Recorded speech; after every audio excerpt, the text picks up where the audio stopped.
Good evening, everyone. I'm someone who believes we start on time so we can end on time. Welcome to the 13th annual Father Bernie Clark Lecture, this year entitled Responsible for Each Other, Mutual Assistance, and Maintaining Human Dignity in the Holocaust. My name is Bill Purcell. I'm the acting executive director at the Center for Social Concerns. But most important, let us begin with a prayer by Bella Neferadis. Bella is the co-president of the Notre Dame Jewish Student Club.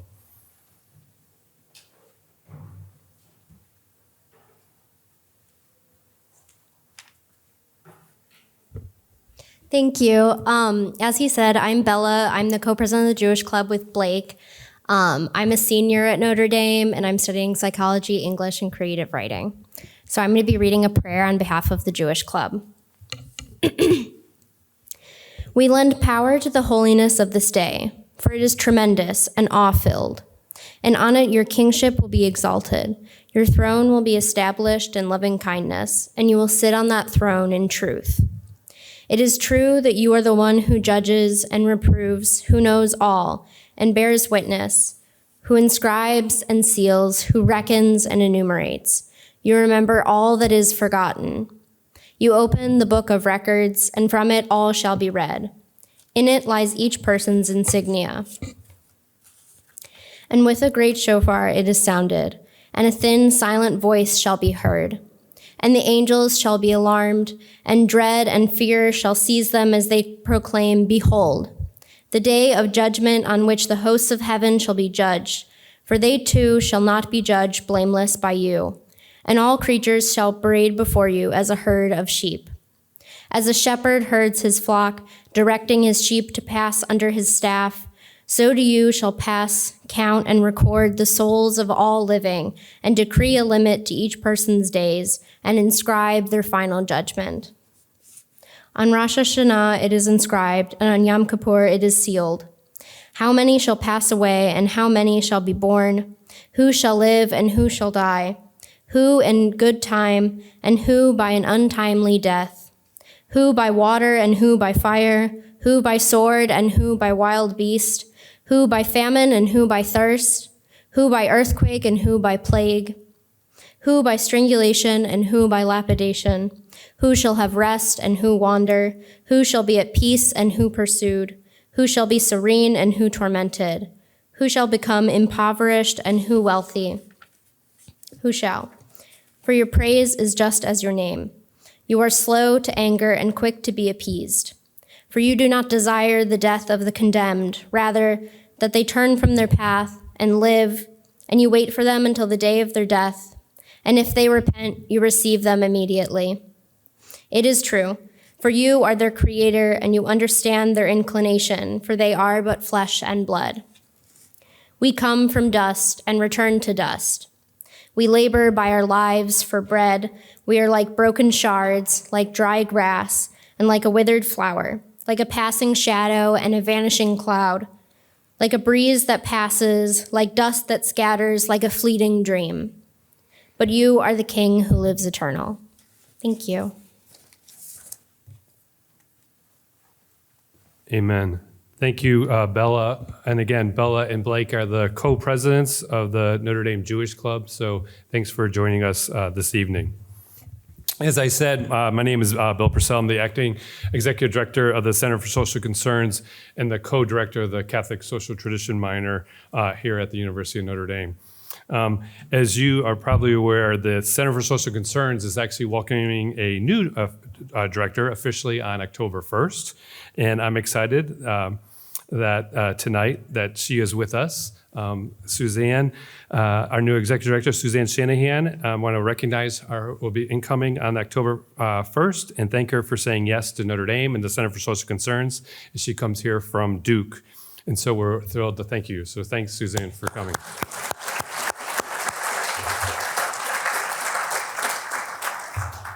So this is, again, the 13th year that we've done this lecture, which is what we try to do is highlight the Catholic social tradition theme here. And the theme this year at the Center for Social Concerns is the theme of dignity, which is a key principle of Catholic social thought. And the Father Bernie Clark lecture, again, is one way for the center to strive to inspire students to live out the promotion of justice and C.S.C. Tonight, though, I'd also want to thank Notre Dame International for co-sponsoring this important event.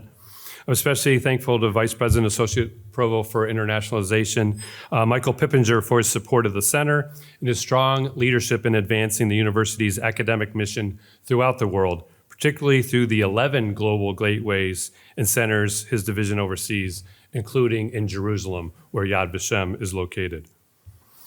Finally, and I know Natasha's in the back, Notre Dame's library has recently received the Wallach's Pesach Haggadah in memory of the Holocaust, a gift made in honor of Siegfried and Helene Wallach from their children and grandchildren.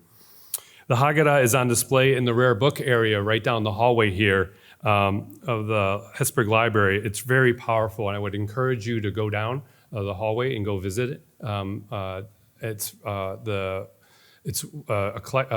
think we're like 173. There's only 200 and some editions, and it's just very powerful. Just the artwork and just the whole representation of the Holocaust through the book. I just want to make sure folks are aware that this lecture is being videotaped, not live streamed, and will be up on the C.S.C. website and YouTube for those who missed tonight's event. You can also go to the Center for Social Concerns website for information about how you can put your faith into action and figure out further ways to uphold and promote human dignity following tonight's lecture. I do want to say a few words about Father Bernie Clark, whom this annual lecture is named for. I actually only met him near the end of his life. He was actually a humble priest who died at the young age of 56. He was a native of Montgomery, Alabama. And he did his graduate work in medieval history here at Notre Dame as well as at Cal Berkeley. And he served in a number of pastoral positions in parishes and numerous campus ministry roles. But most important about Bernie Clark, and really why this lecture is named for him, is that he used to share with students life lessons called the theory of enough. He had 3 steps in that.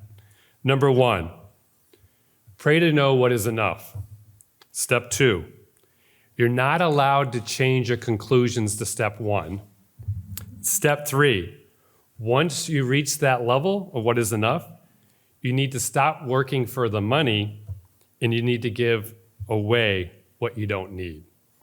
And there are many students who actually use that as for their life, as a vocation, and that's why you have things like this lecture, because people being impacted that were students have said, this is enough, and we're going to support things like the Center for Social Concerns. So Father Bernie was truly a wise man. And another wise person is tonight's speaker. We just want to let you know, for those who would like to ask questions to Dr. Silberklang, we'll have open floor for questions after the lecture. JP will have microphones for folks. So finally, let me introduce our honored guest, Dr. David Silberklang, who has come all the way from Yad Vashem in Jerusalem. So we're very excited to have him here. We made it through COVID. Again, when we were planning this could happen. Dr. David Silberklang is the senior historian at the International Institute for Holocaust Research at Yad Vashem. He also teaches at the University of Haifa's Weiss Livnat International MA program in Holocaust Studies and the Rothberg International School of the Hebrew University of Jerusalem. And he has been a visiting professor at various universities around the world. So we're very honored to have him here tonight. David has represented Israel at the International Holocaust Remembrance Alliance for 12 years as a member and chair of the Academic Working Group, a member of the Committee on Anti-Semitism and Holocaust Denial, as well as numerous other steering committees and planning teams. Among his past functions at Yad Vashem, David was editor of the scholarly journal Yad Vashem Studies for 23 years, was editor-in-chief of publications, series editor of the Holocaust Survivors Memoirs Project, and chief historian of the Museum Development Project. So if you've been there and see how it's laid out, it's because of, again, Dr. Silberklang. Because in his last capacity, he wrote the extensive conceptual historical outline that served as the basis for the content of Yad Vashem's Holocaust History Museum. So let us give Dr. David Silberklang a warm Notre Dame welcome.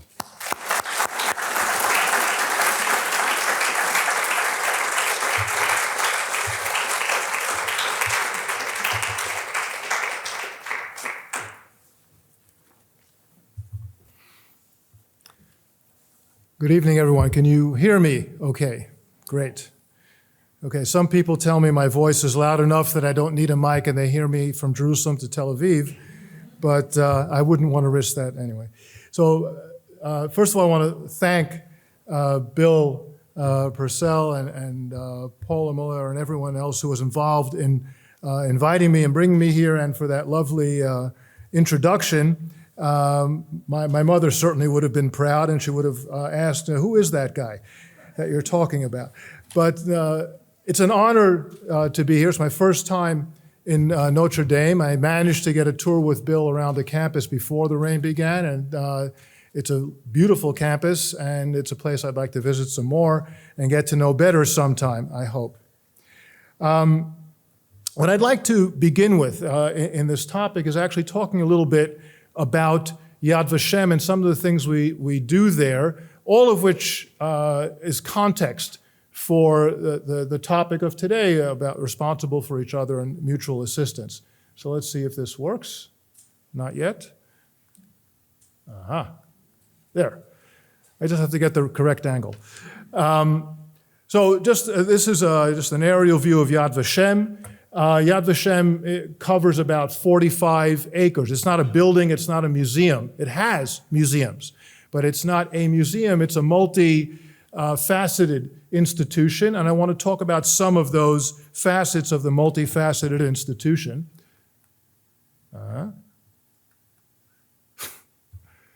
There we go. And I want to begin that with something that begins the museum.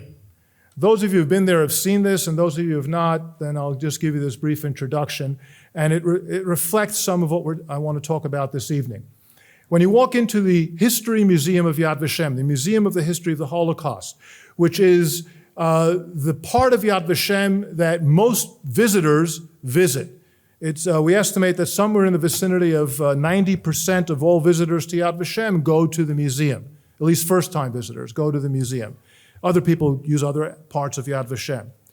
And the first thing you see is a film montage about Jewish life in the world prior to World War II, who were these Jews, and you see different scenes of their lives. And the next thing you see is this. You walked into the museum, and on the left and right-hand walls, this is the left, you see the same subject being presented. It's photographs and artifacts from the Kloga forced labor and concentration camp in Estonia. The artifacts are a gift from the Estonian government to Yad Vashem for this museum. What is the story here? And then I want to zoom in on it a little bit. The story here was that all these forced laborers whom you see lying there, piled up with these the wood logs between them, between the different layers, these were all Jewish forced laborers, more than 2,000 of them. Most of them were Lithuanian Jews from Vilna or from Kovno, Vilnius and Kaunas. And they had been sent there after their communities had been liquidated. And as the Red Army approached in September of 1944, the SS murdered them. And then they piled them up like this and were going to cremate the bodies. But the Red Army was approaching too quickly, and the Germans fled. What you see in the background, the photograph then is a Soviet photograph. What you see in the background are soldiers, Red Army soldiers, and civilians who were brought in by the Red Army to try to identify what had happened and who these people were. Because, of course, the story I'm telling you, they didn't know yet. In the display case below the photograph, and this is on both sides of the museum as you enter, so you can look to the right or left and see similar things. The display case shows what the Red Army soldiers found in these people's pockets. They want to know what happened. And what they found, it's important to point out that those victims here were wearing their own clothing. There was no concentration camp clothing here that wasn't available. So the Jews just were sent there in their own clothing.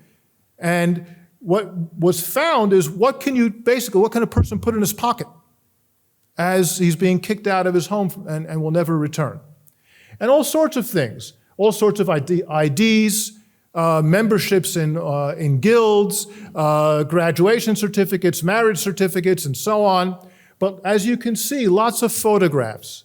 And in the photographs, if I can get this to work, if you look at this photograph that I'm showing you, you see that there's something written on the back of the photograph, right? So people write on the backs of photographs. This is not the digital age. People didn't have many photographs. And on the back of the photograph, they'd write, "Who's here?" And people took photographs of their lives, of who's important to them, and had written on the back who these people are and when the photograph was taken. We learned from all of this, as you can see on the bottom, we have names of people, where we were able to discover the names of some of these people from the artifacts that were found in their pockets. This is part of what Yad Vashem's museum and part of what our research and education do, and part of what I will try to do tonight, and that is to focus on individuals or small groups of people which enables all of us, the people trying to grapple with what happened there and understand it, it enables us to connect to it. It's difficult to connect to hundreds of thousands were killed or millions were killed. We can understand it intellectually, but we can't envision such a thing. But when you can look at the individuals, and we zero in on the individuals in the museum and elsewhere around Yad Vashem, then once you've connected to those individuals, we can then zoom out again, so to speak, and you can get a sense of the magnitude of the story that we're trying to tell. So that's part of the museum. I'm not going to give you a whole tour of Yad Vashem's History Museum here. I will try to advance to the next slide, though. There we go. One of the things that we have in Yad Vashem that you may have encountered, of course, and was written in the law that created Yad Vashem. Yad Vashem was created by an act of the Knesset, Israel's parliament, in August of 1953. Yad Vashem is a public authority in the sense that we're created by the legislature and by the government, but we're an independent authority and not an arm of the government, so to speak. And part of the job that was given to Yad Vashem was commemorating the Holocaust, the Jews as individuals and as communities who were killed in the Holocaust. We were told to create an archive and a library. We have an archive with more than 220 million pages of documentation, a library with more than 180,000 books, and more than 7 or 8 million pages of journals. What you see here, this is Yuval, who's one of our expert conservationists, working in our conservation lab in the archive and trying to restore a diary, and to his left is a photograph that apparently connects to that diary. We have a great deal of work like that. We also were mandated to educate about the Holocaust. Whom to educate, how to educate, that was left to Yad Vashem to figure out. And what you see here is a teachers' conference about 10 years ago. We have, when it's not COVID, we have a teachers' conference, an educators' conference every year in June or July. Alternate years, it's international or Israeli. If it's international, then we have hundreds who come from all over the world. I think the last one we had 700 educators from all over the world. And it's conducted in English. And if it's Israeli, of course, then it's in Hebrew. I don't know if this is one of the Israeli ones or one of the international ones.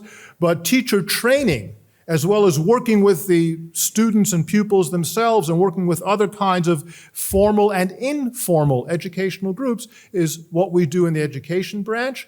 And we conduct seminars for teachers, training them on teaching the Holocaust, 70 seminars a year for teachers from all over the world. Again, when it's not COVID. So hopefully we'll be getting back to that soon. And of course, the Research Institute, the fact that I'm in this photograph is a coincidence. Just happened to be the available photograph. But this is one of our small workshops of scholars, having a meeting with a prominent German scholar. The man sitting at the head table there on the right is Professor Ulrich Herbert, a German scholar who was a research fellow at Yad Vashem, and we were having a session with him about his research and various research questions. Seminars and workshops and conferences and so on is part of what we do as well. We were also mandated in the law in 1953 to honor the righteous among the nations. Those people who were not Jewish, who during the Holocaust risked their well-being or even their lives to try to rescue Jews. And the emphasis is on trying to rescue, not whether they succeeded or not. It's the effort that we're honoring. And there were those who tried and failed. There were those who tried and paid with their lives. We're honoring that effort. We haven't found every story, but we're looking for every story. And so far, about 28,000 such people, a little more than 28,000 have been honored. And every year we find a couple of hundred more still, even this much after the Holocaust. And part of what we did in the new museum, it's not so new anymore, it opened in March of 2005, but in the minds of people like me who've been around Yad Vashem for a long time, it's new. We incorporated the story of the righteous into the museum, and it fills half of one of the halls of the museum, just discussing the righteous. And here you see the names, and those drawers underneath the tables are various artifacts and information about those people. And I chose this picture deliberately because you will probably recognize two of those names, Oskar Schindler and Raoul Wallenberg, famous rescuers, but you probably don't recognize the others. Adelaide Hautval, maybe some of you recognize. I doubt that anybody here knows Zaineba and Mustafa Hardaga from Sarajevo. And there's an important point that we've discovered in all this research in the righteous and honoring all these people over all these years, since 1962, when the first ones were honored, and that is that the overwhelming majority of them, nearly all of them, were ordinary human beings. Most of them were not leaders of their communities, kings or queens or prime ministers. Some were leaders of communities, but most of them were like the Hardagas or Hautval or even Schindler, just ordinary people who, at a critical moment, made the right choice, the just choice. So that's part of Yad Vashem.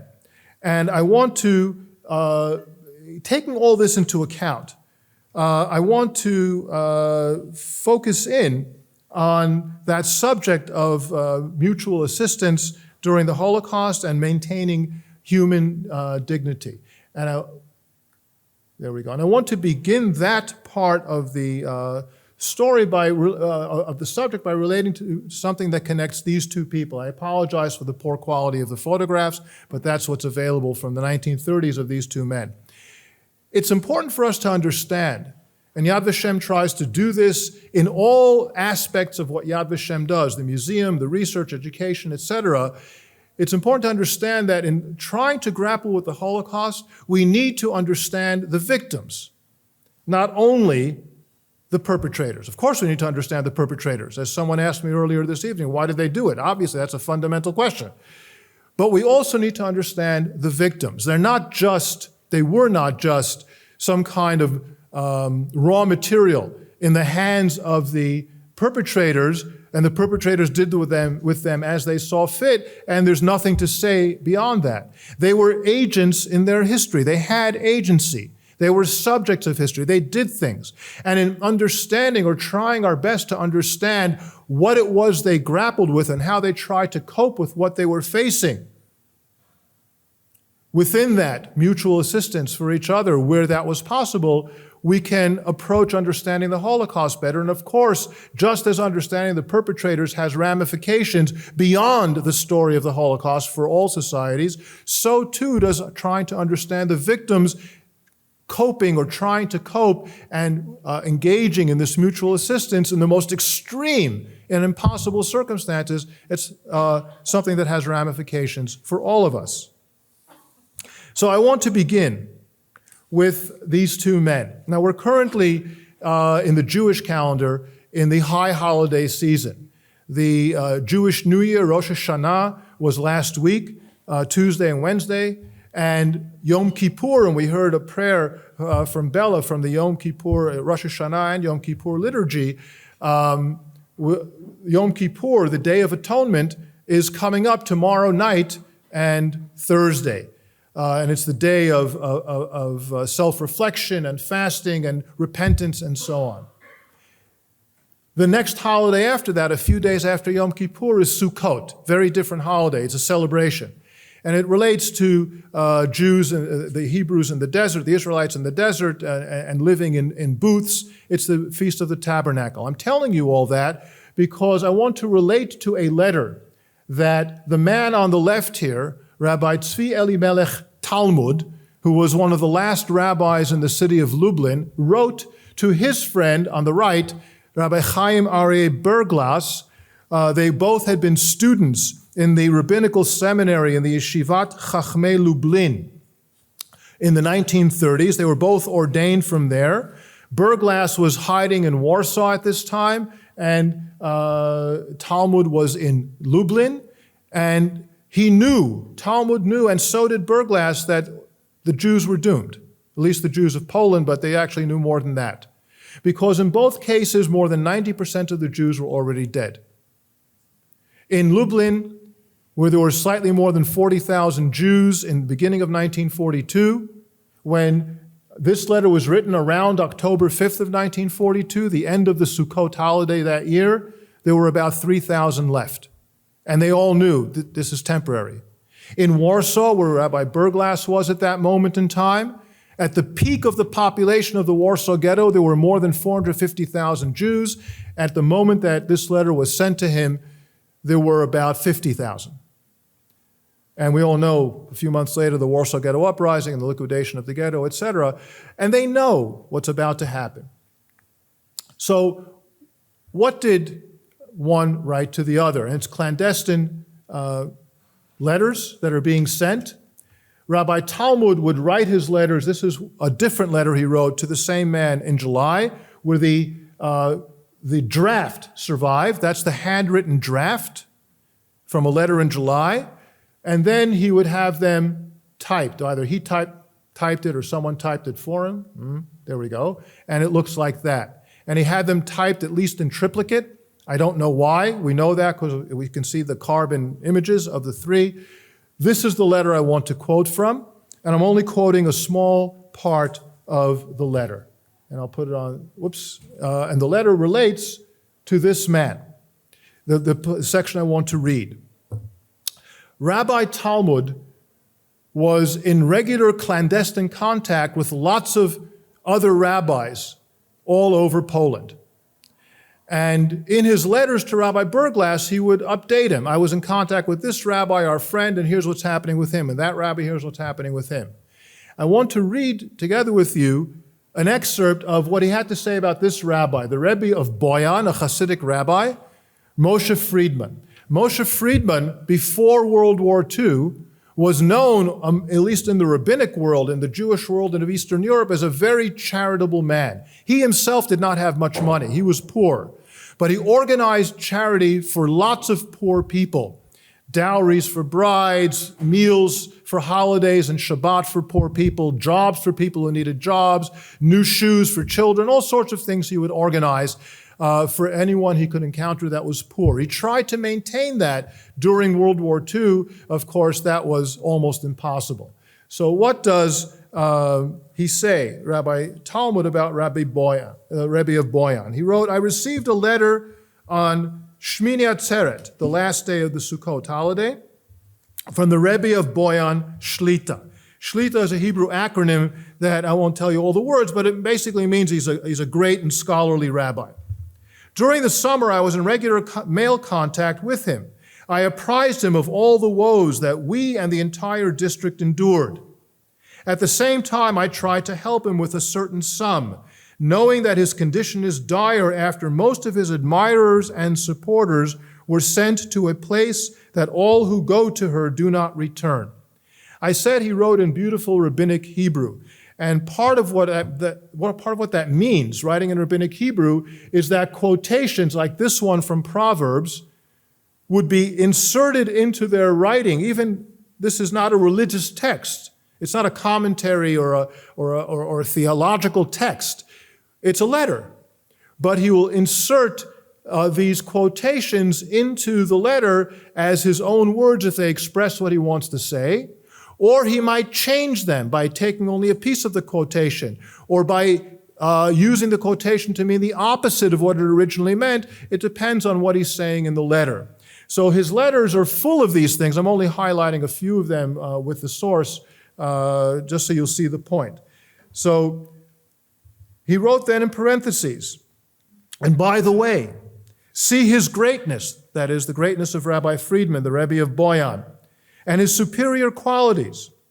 Despite his own dire straits and precipitously declined income, he did not retreat even one small stride from his prior holy activities.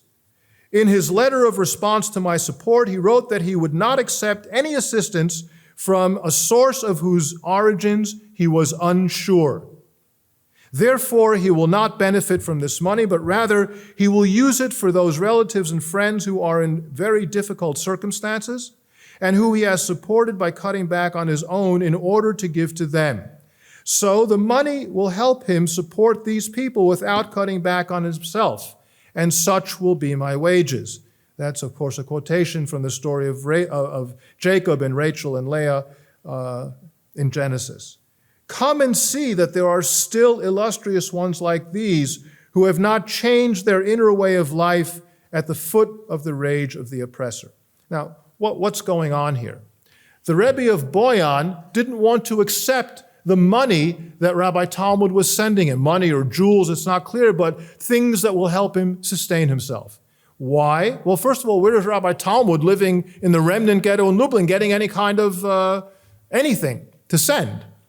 Well, apparently he was able to hide things that were left behind by the Jews who were murdered and put them aside somehow and hide them and use this money to send to people he was trying to help maintain, knowing that they're all in dire straits. But the Rebbe of Boyan said, that's blood money.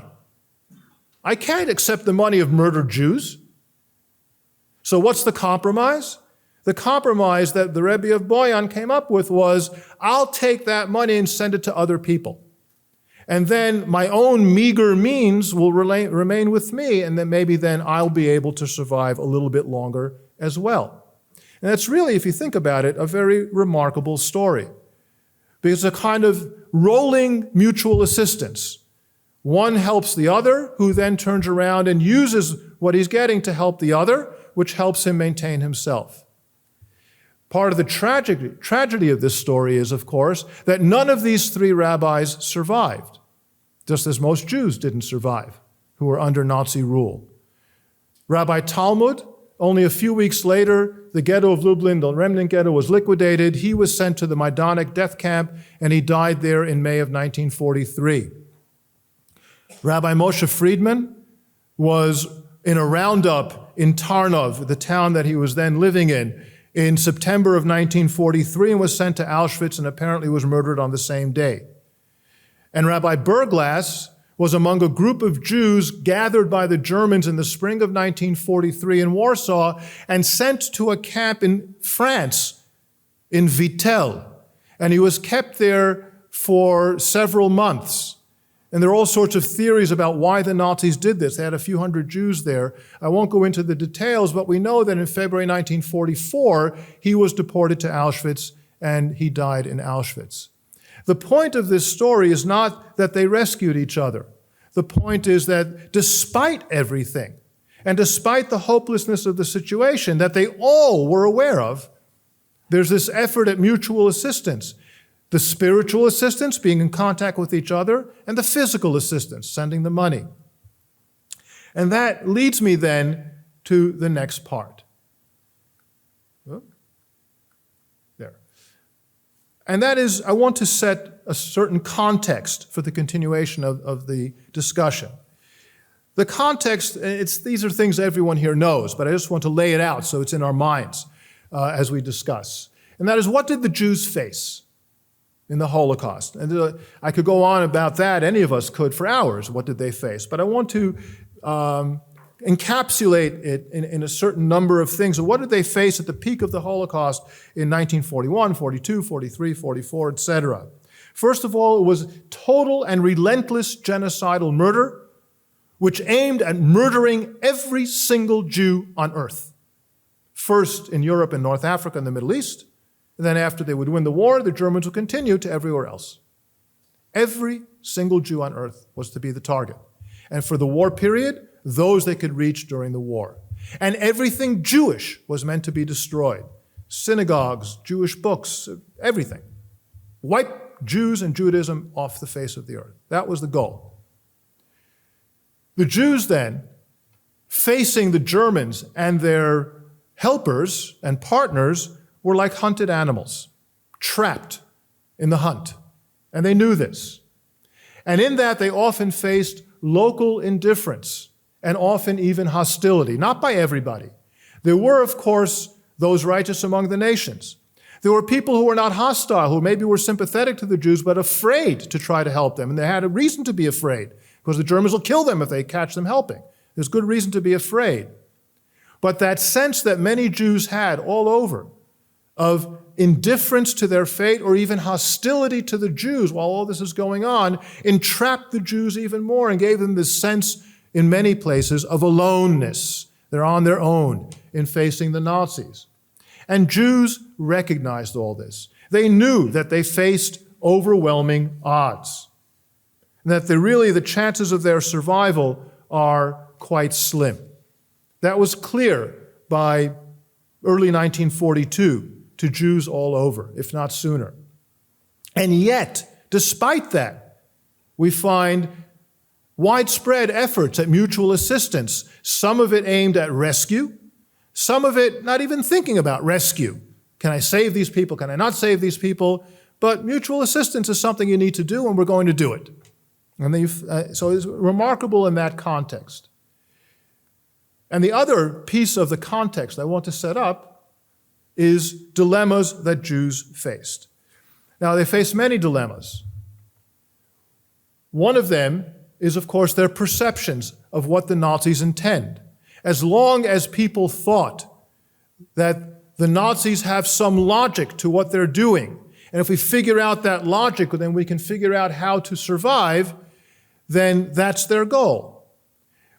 Wherever you look at Jews' responses during the Holocaust, one of the questions we have to ask is, what did those particular Jews in that particular time and place think was going on? What did they perceive? So those perceptions were one of their impediments in trying to figure out what to do. And that was aggravated. The difficulty, the dilemma, was aggravated by the fact that the Nazis are constantly deceiving them. We're sending you for resettlement, for forced labor. The elderly will have old age homes and the children will have schools. It's all lies. How do you know it's a lie? How can you figure that out? That the people in authority are lying to you and are going to kill you. That's part of the dilemma. Within that, then, when there's mutual assistance, we have to ask, as they're looking at it, mutual assistance vis-a-vis what? That is, what do they think is the threat and the problem about which they're engaging in mutual assistance? And that varies from time to time and place to place. And then there is the dilemma of whom to try to assist. When you know you have limited means, limited possibilities, limited resources, maybe you can help somebody, but there are lots of somebodies you want to help.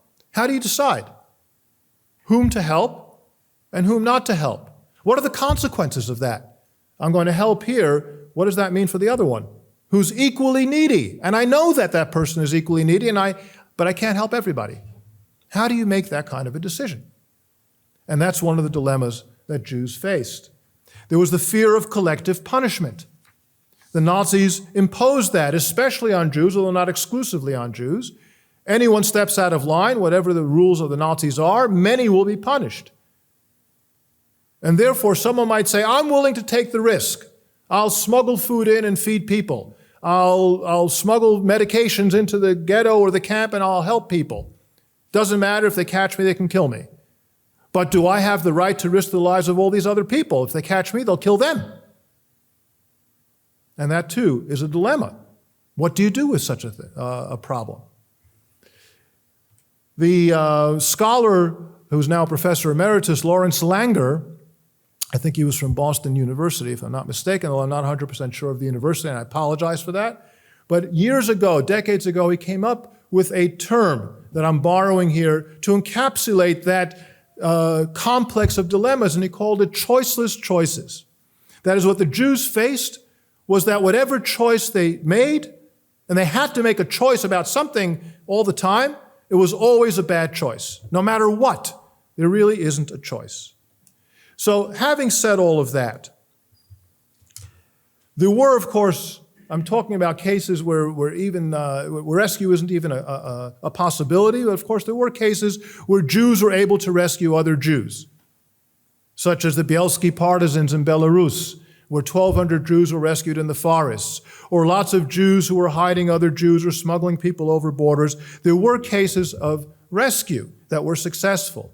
But most of the cases of mutual assistance did not have rescue as a result and not even as a goal.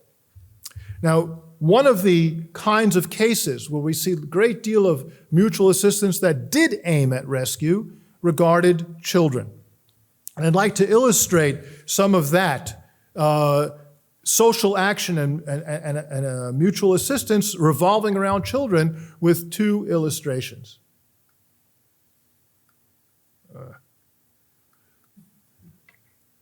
I have to do it about 5 times. I know it's my lack of skill here, but bear with me.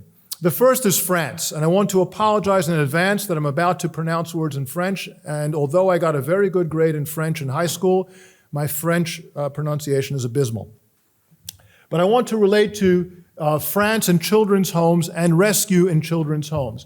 Two groups, two organizations that were involved in that. The OSE, Œuvre de Secours aux Enfants, the Children's Aid Society, and the AEF, the Éclaireurs Israélites de France, Jewish Scouts, Jewish Boy Scouts and Girl Scouts.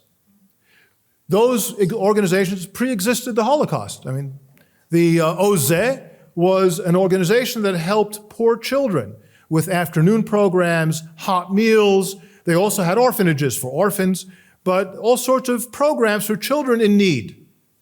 And the Jewish Scouts, of course, they're scouts.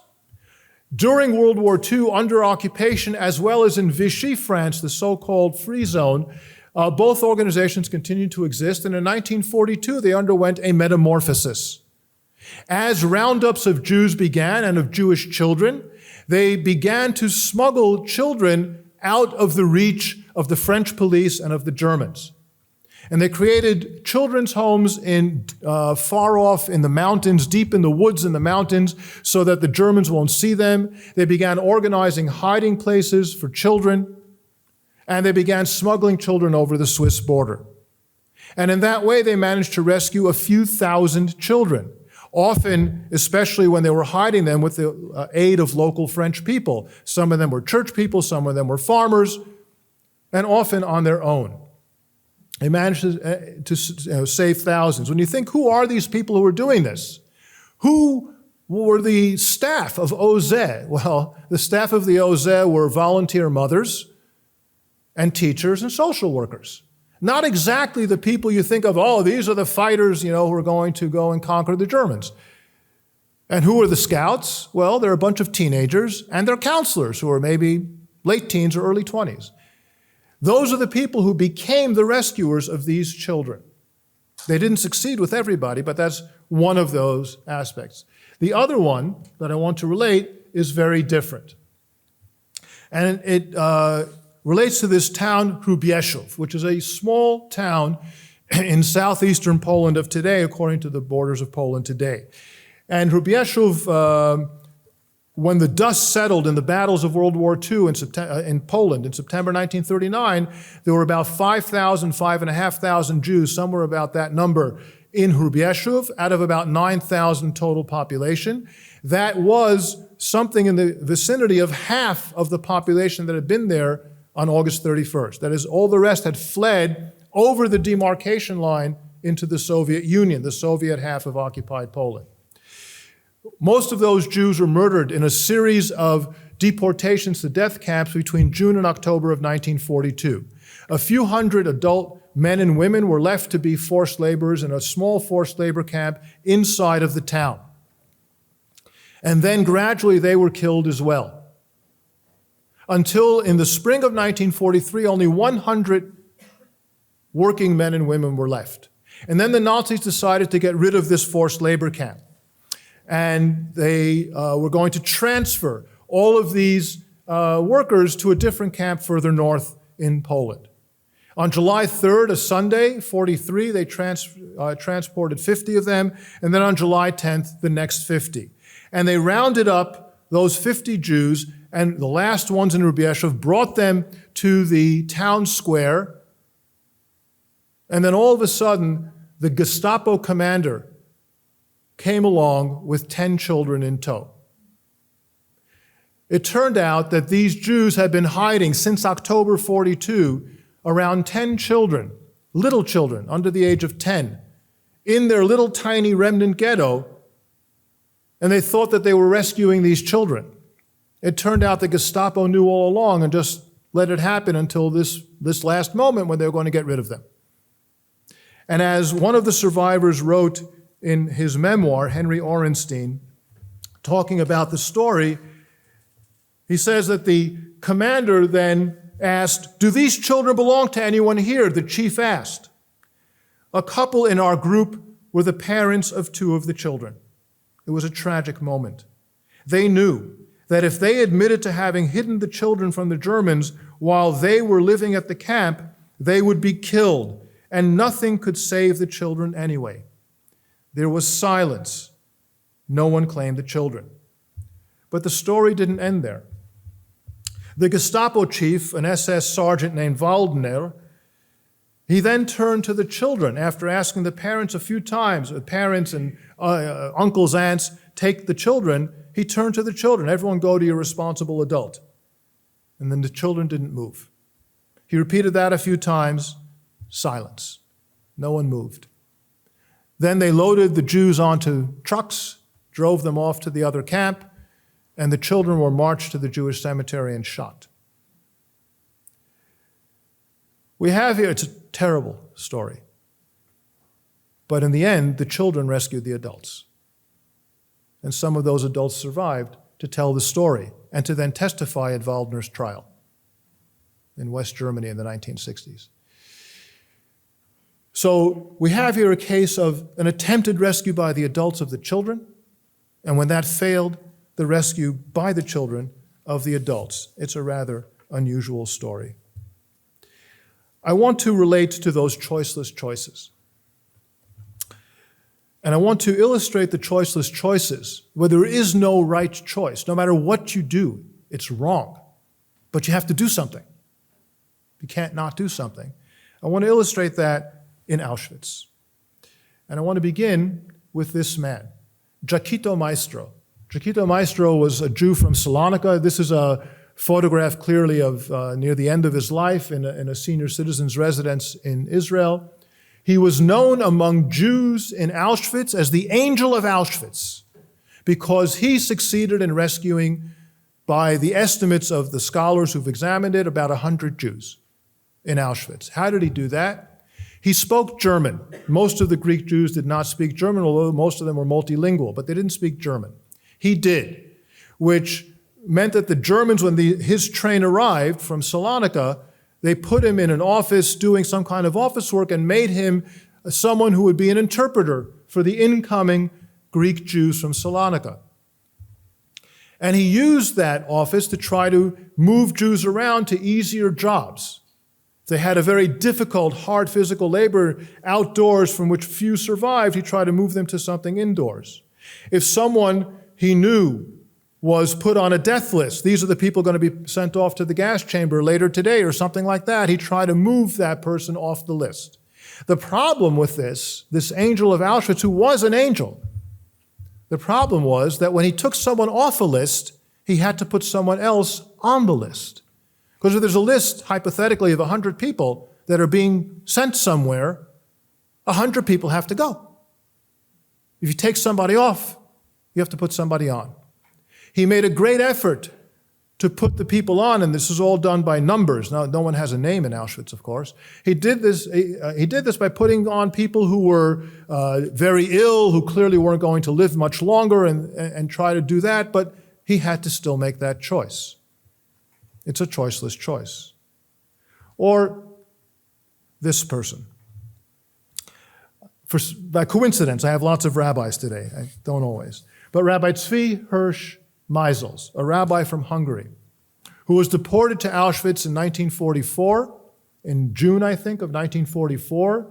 He survived, and after the war, he published that book. You just see the inside front cover of the book.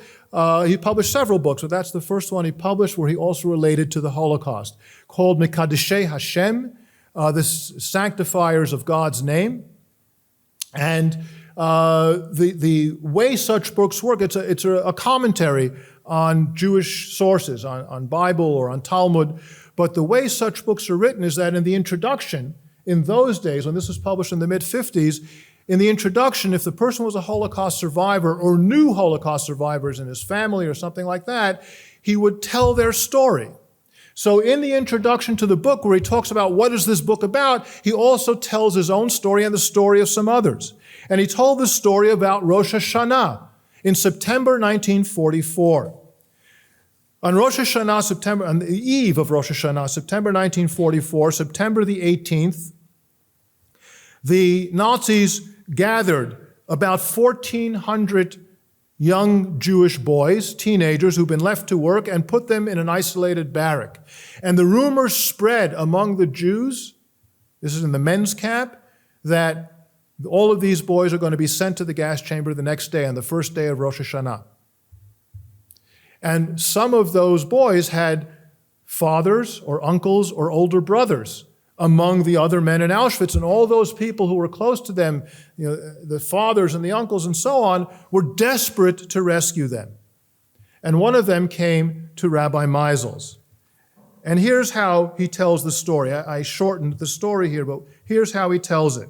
A simple Jew came and said to me, "Rabbi, my only son is in there among the boys condemned to the furnace, and it is within my power to purchase his release." In other words, he could bribe a capo to take his name off the list and put someone else there. "Since we know without any doubt that the capos will take someone else in his place, tell me what the law is according to the Torah. Am I allowed to redeem him? I shall act according to your decision." Rabbi Meisels evaded the question, as he says. He didn't want to answer the question. He told him, "Leave me alone. I don't have access to my books with precedents. I don't have access to other rabbis to consult. I can't answer your question." He kept evading it, and the man kept coming back. And Meisels writes, "But the man wept greatly, and he begged me very much. He said to me, 'Rabbi, you must tell me the halakha,' Jewish law, now." I in turn pleaded with him, "Release me from this question." But he continued to beg me, trying to make me give him a clear answer. When he saw that I stood my ground and did not want to give a halachic ruling, he answered me with emotion and with tremendous inspiration. No? There. "Rabbi, I've done my duty as the Torah requires of me. I brought my question before the rabbi. There's no other rabbi here. If you cannot answer that it is permitted for me to redeem my child, that is a sign that you are not completely sure that the halakha permits it. If it were permissible without any doubt, certainly you would tell me so. To me, this means that according to the halakha, it is forbidden to me. I accept this with love and joy, and I shall not do anything to redeem him, because that is what the Torah commanded." Again, it's a terrible story that gave Rabbi Meisels no rest for the rest of his life. But one thing that happened here in this terrible story is that Rabbi Meisels did give that man something, a kind of mutual assistance that we don't always talk about. We think about food, medications, housing, clothing. He gave him spiritual sustenance. He made the man feel that he had done the right thing, even if it was a terrible thing. And there's something important about that as well. So in the absence of the possibility of rescue, here it seems to have provided this distraught father with a kind of spiritual comfort in that terrible scene. Now, of course, there were also people in the Holocaust who did not try to help others, who only helped themselves, looked out for themselves. Most of them didn't write memoirs. Some did, and were open about it, but I don't want to get into that. I want to go into two last things. One is assistance and hope amidst hopelessness, where there's absolutely no chance of survival, where people know that there's no chance of survival. And that brings me back to two things about Rabbi Talmud that I want to share with you. Well, first of all, another segment of that letter from October of 1942. In another segment near the end of the letter, just before he signs off to his friend Rabbi Berglass, Rabbi Talmud wrote, "And now I will inform you that with God's help, the holidays," that's Rosh Hashanah and Yom Kippur, and Sukkot, passed restfully for us. We prayed in a few places.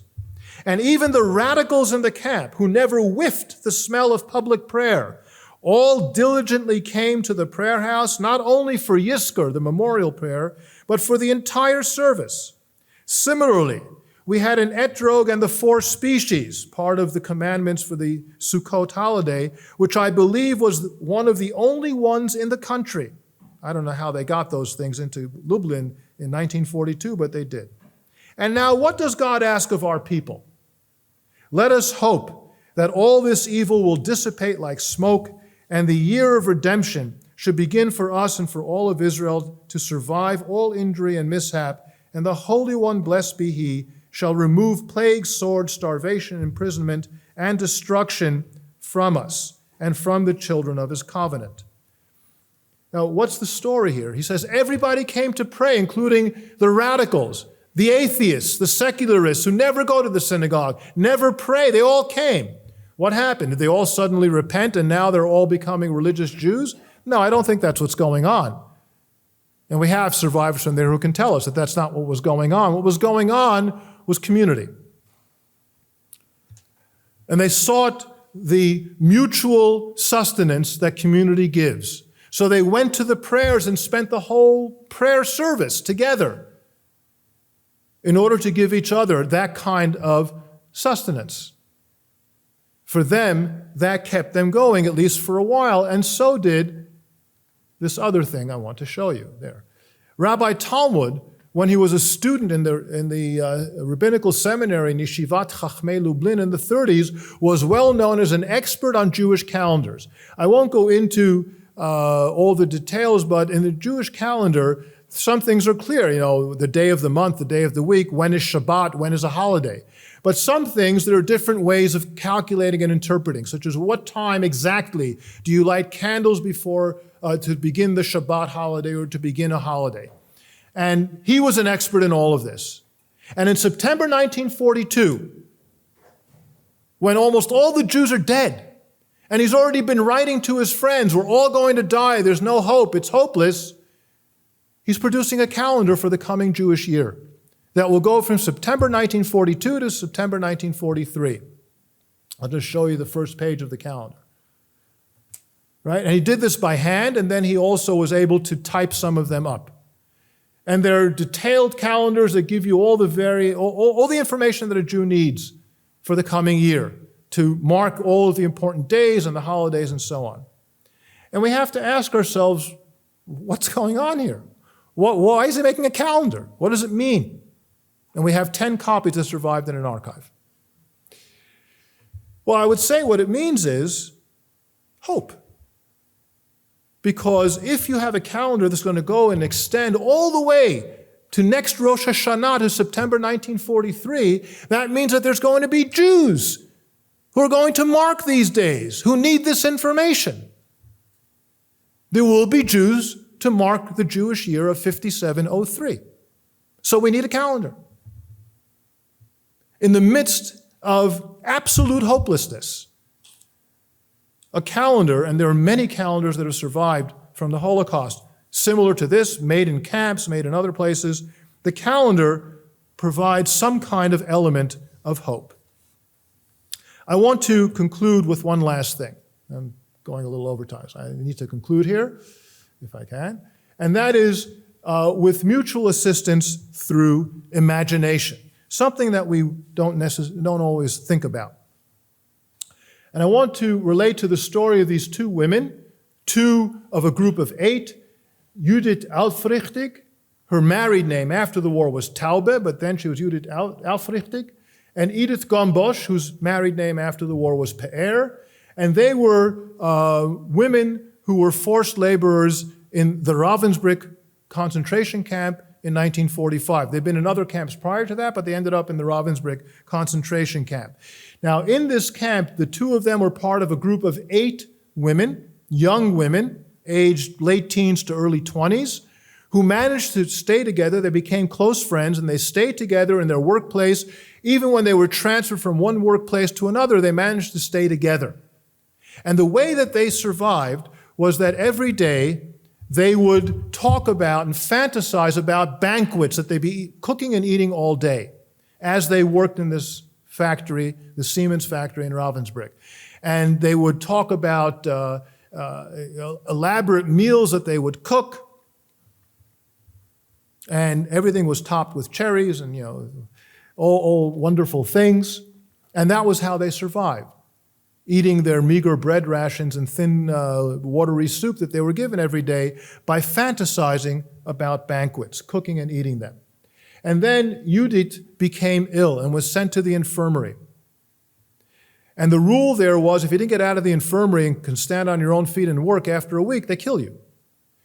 On the first day that she was in the infirmary, her friends visited her.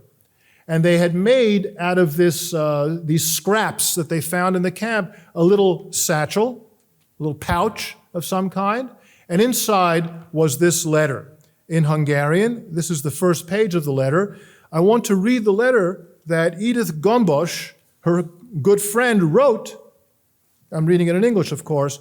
What Edith Gombosch wrote to her on behalf of all of those women. Well, I'll just leave it on the screen. And she wrote as follows: Dear Julie, I'm very sorry that we didn't spend the day together in our lovely hall and didn't have our meals together so that you'll get at least some mental pleasure from our meals. I'll give you the details of today's menu. Breakfast, Carlsbad-style breakfast, eggs, butter, cheese, and jam. Brunch. At 10 o'clock, we had yogurt, langos, which is a Hungarian fried bread dish, and a radish. Lunch. Potato soup with sour cream and laurel leaves, asparagus and sour cream and breadcrumbs, sunny side up egg, and beef in tomato sauce with macaroni. Fried apple in vanilla sauce. Afternoon. Chocolate milk with whipped cream and egg bread with almonds and a hornet's nest, that's a kind of cake. Supper, marrow, fried potatoes with onions, salad with green onion, little cookies with black coffee and fruit. We gorged ourselves with clary. It's a kind of drink, an alcoholic beverage. We were greedy, and we ate everything. But to make it up to you, we saved you our bread. What had they done? In that little pouch, they'd all put their bread rations.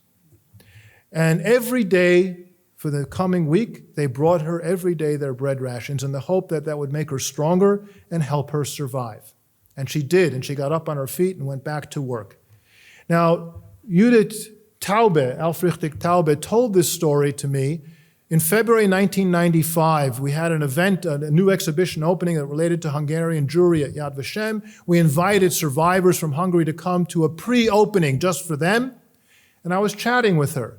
And she told this whole story. And she said, none of us knew how to cook. One did, but the rest of us knew nothing.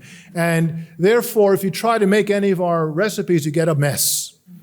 Don't cook what we did, right? But then she said, Edith was my best friend. But after the war, everyone went their own way, and I lost track of her. Could you help me find her? Now I'm an old woman. I'd like to find my old friend Edith again. So we tried, and we found some information about Edith after the war, that she went back to Budapest, but we couldn't trace it. We turned to the Hungarian embassy. They couldn't find her either. And then a few months later, we got an inquiry from the Society of Friends of Yad Vashem in Sydney, Australia, telling us that there was this woman, survivor from Hungary, telling a story about a bunch of women in Ravensbrück who used to fantasize about banquets. Do we know anything about this? Could it be true? We said, what's her name? They said, Edith Pe'er. No. What's her maiden name? Pe'er is a Hebrew name. Edith Gumbosh. That was her. So we managed to match them up, and a few months later, Edith Gumbosh came to Israel, and the two friends were reunited. That, too, is part of Yad Vashem's work. Mutual assistance during the Holocaust. Thank you for your attention.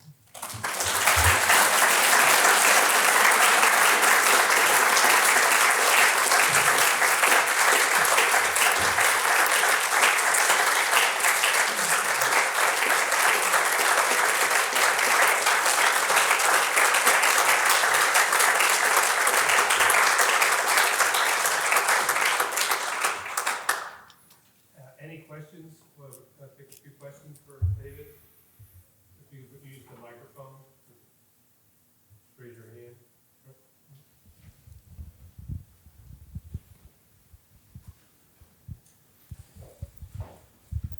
hand. Thank you for your talk. I had a question on, you talked about the people who would help those Jews under persecution as the righteous among the nations.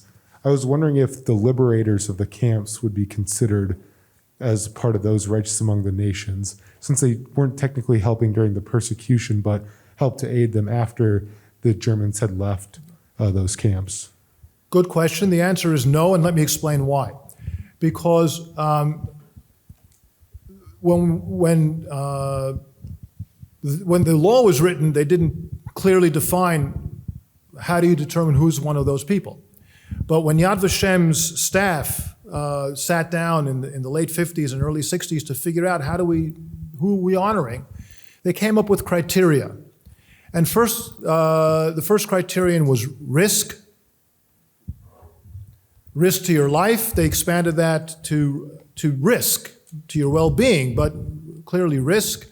And the other criteria, there had to be someone not Jewish who was making the effort, someone who, in a sense, is less obligated than a Jewish person, you might think. And also no ulterior motives. So, of course, the liberators' ulterior motives, and that's not an issue, but the issue of risk, they're risking themselves in the war, but the risk that was involved in rescue, no. But there were Allied soldiers who were honored. Allied soldiers who were POWs, who rescued Jews who were in the same camp where they were.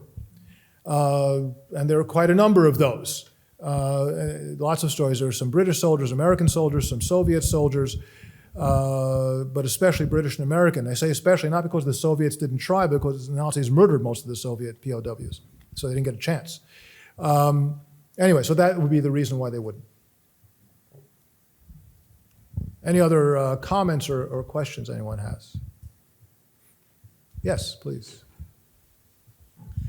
Could you say something about the somewhat different missions, perhaps, between the U.S. Holocaust Museum and Yad Vashem? Because I see the U.S. Holocaust Museum as always talking about genocide elsewhere in the world, and I wonder, is that also part of the Yad Vashem mission?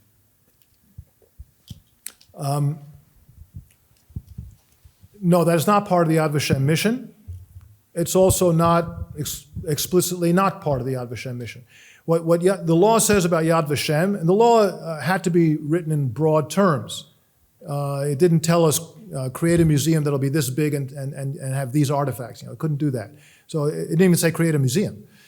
So the law was written in broad terms, but the fundamental point of the law was to commemorate the Jewish communities and individuals in the Holocaust and to tell the story of the Holocaust. And then it added all these other things around that. So talking about genocides, contemporary genocide is not part of it. Yet at the same time, in our education, in our conferences, our education, what we teach, and our conferences and seminars and workshops, that comes up, of course.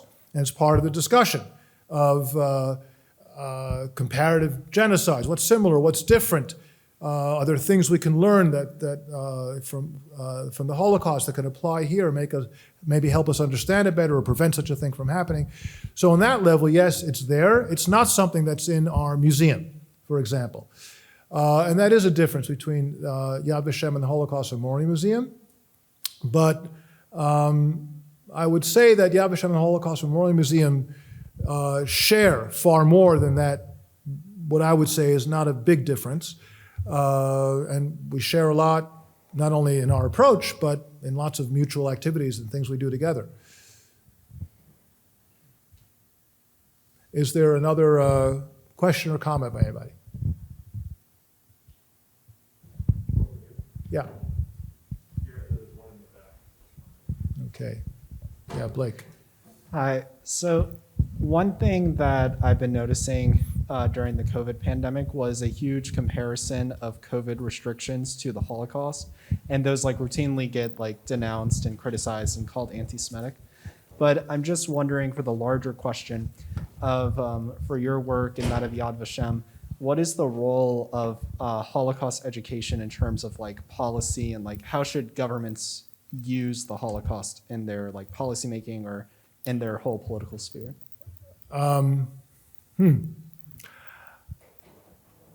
Vashem, and we're not the only ones, actively promote including the Holocaust in educational systems. And not including it as one lesson a year for whatever grade.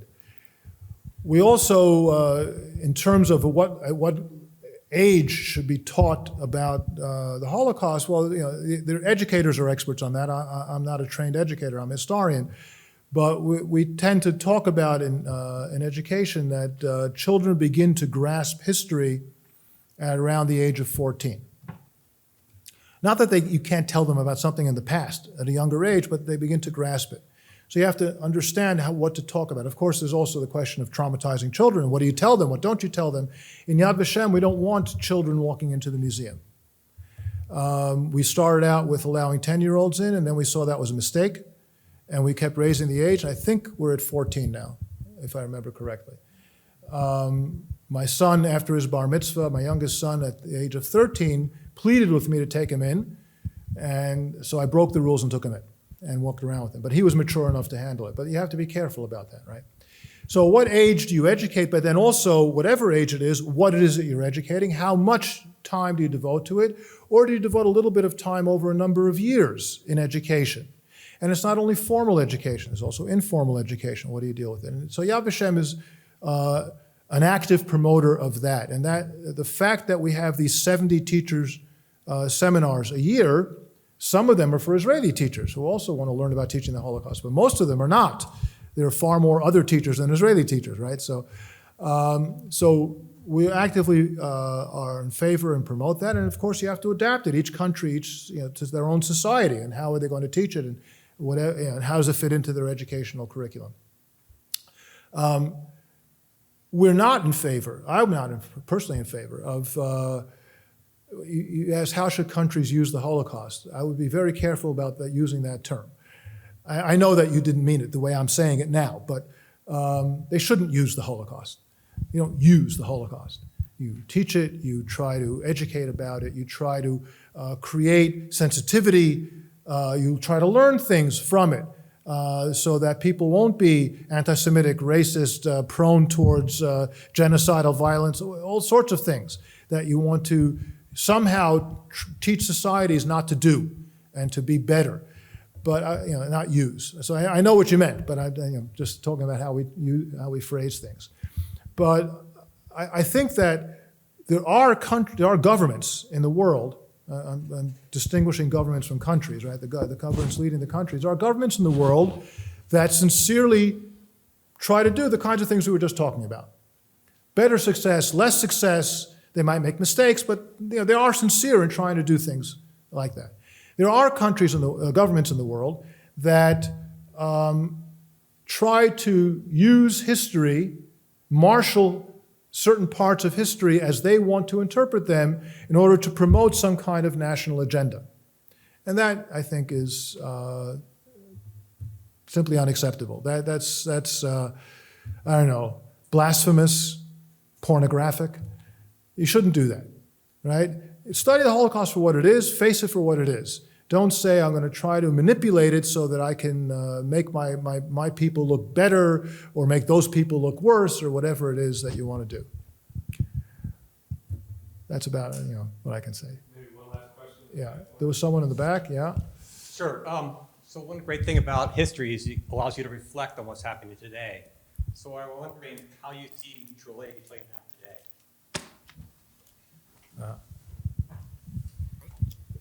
How do I see mutual aid being played out today? That's a tough one to answer because I'm looking at an entire world.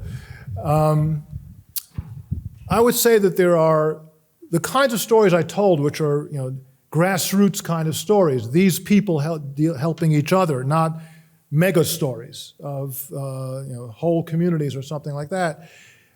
That's happening all over the place. And I'm sure it's also not happening all over the place. That is, I glossed over that there were a lot of Jews in the Holocaust who looked out for themselves. Some of them survived, some of them did not. Not everybody was out there trying to help everybody else because they're human beings and human beings behave in different ways. And that's probably going on now too. But in terms of mutual assistance on a bigger scale, that is, countries helping countries, or peoples helping peoples, how far have we come since the Holocaust, as the world? How far have we come? Well, we know more in real time because of modern technology. In the Holocaust, there was a time lag, say, in the United States. I'm not talking about what the reactions were, but just until information came out about something. When did they hear about Belzec, the death camp? When did they hear about the Warsaw Ghetto Uprising? It took a little time for the information to reach the United States just because of the distance. Now, we can watch it on television in real time. I will not forget watching the genocide in Rwanda in real time on the news. Just there it is. There they are with the machetes killing other people. Which might demand of us, you'd think, more immediate responses on a significant scale.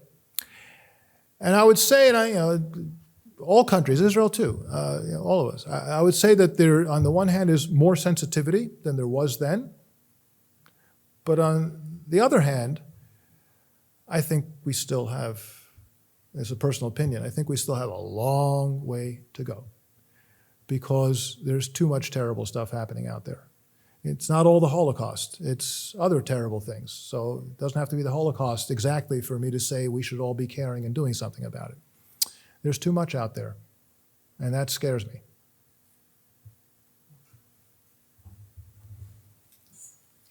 Again, if we can thank David for coming all this way.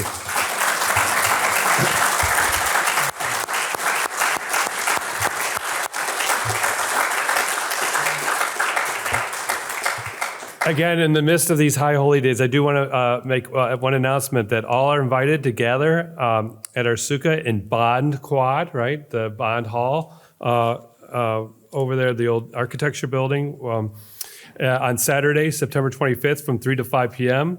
They'll join together members of the Notre Dame Students Jewish Club and faculty and staff in an informal celebration of the Feast of Booths. Children are welcome. They're going to have fun activities planned for that day, and there'll be snacks and beverages. So it's one way to continue on, again, continue to lift up human dignity as we will throughout the year. And so we thank David again for, again, showing that the principle of dignity, again, is core, not just to C.S.C, but just the values, especially through faith and humanity throughout the world. So thank you for doing that for us. Have a good night, everybody. Thank you.